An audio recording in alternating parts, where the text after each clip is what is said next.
What's up mga katubig? Welcome back to my channel, Ako Fishzone. At muling nagbabalik na naman po ang inyong vloggers na at Fishkeeper pa. And for today's episode mga katubig, papakita ko lang po sa inyo yung update ko sa aking mini pet shop ko, no? Pet shop. So yun nga, papasilip ko sa inyo yung mga bago kong dinagdag. Ayan, kung nakikita nyo na. At meron pa tayong isa dito. Ayan. So kung bago ka lang sa aking channel, don't forget to like, comment, and subscribe. At pakiring na rin po notification bell para updated ka sa aking mga bagong videos. So tara, let's go!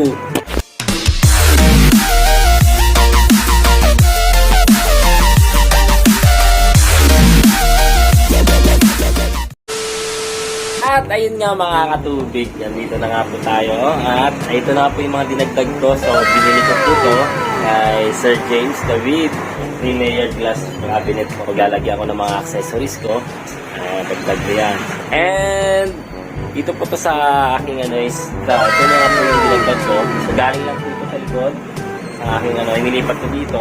Binawasan ko muna yung 3-layered po na rack. At meron po akong 30 tanks na size is 12 by 15 by 12. So almost square type na yung aquarium ko.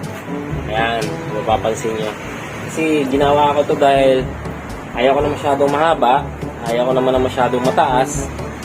So makakasave siya ng space.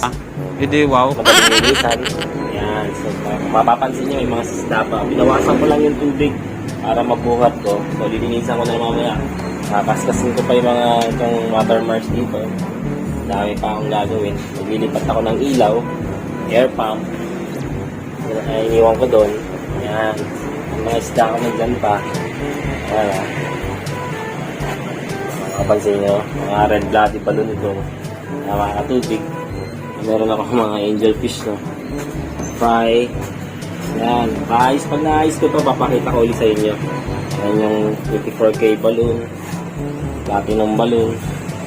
Ayan. Ayan. Dami pa akong tatrabahunin mga katubig. Sana matapos ko. At ito yung dati. Ayan. Dilim-dilim. Wala pa rin ilaw. Sana matapos ko itong project ko. Maganda na tingnan.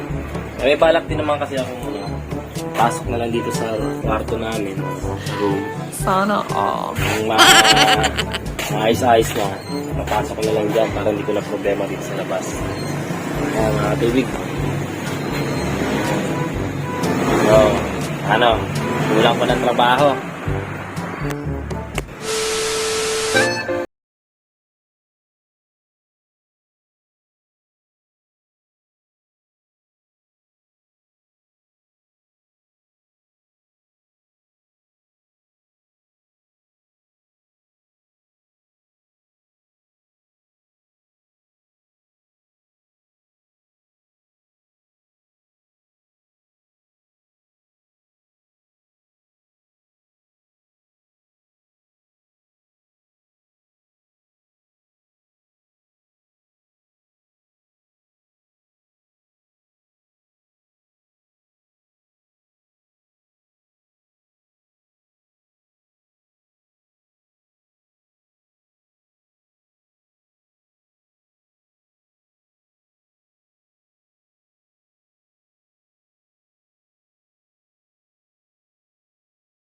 Tapos na ng ibang linisan ko sa loob, pero ang ginawa ko is pininturahan ko ang side, back at side to side ko lang ang back, front na tinira ko para medyo malinis yung datingan dito sa loob.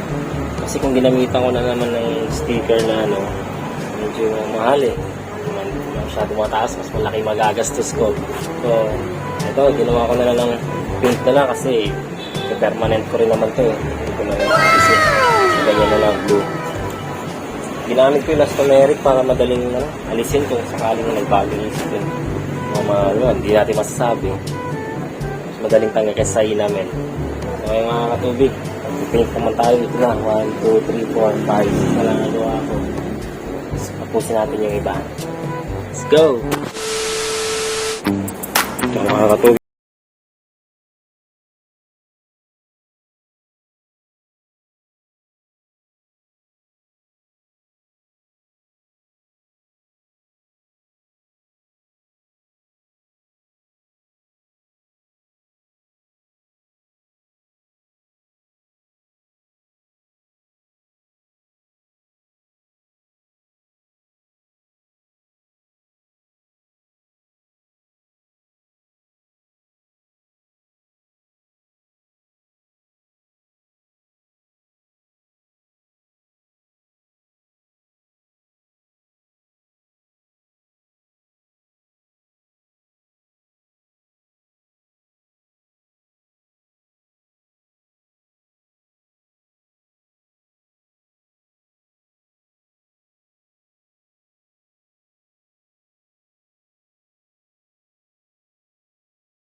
tank.